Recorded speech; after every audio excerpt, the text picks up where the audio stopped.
सोलापूर शहरातून अतिशय धक्कादायक माहिती समोर आली असून शहरातील प्रसिद्ध मेंदूविकार तज्ज्ञ डॉक्टर शिरीष वडसंकर यांनी स्वतःच्याच डोक्यात गोळी झाडून घेतल्याची माहिती समोर येत आहे।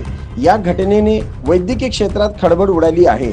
शुक्रवार दिनांक 18 एप्रिल 2025 रोजी रात्री 8:30च्या दरम्यान ही घटना त्यांच्या 7 रस्त्या परिसरातील सोनामाता शाळेच्या शेजारी असलेल्या बंगल्यात घडली असल्याची माहिती समोर येत आहे। अशी माहिती मिळत आहे की डॉक्टर वडसंकर यांनी आपल्या निवासस्थानी रात्री 8:30च्या सुमारास स्वतःच्या डोक्यात गोळी मारून घेतली।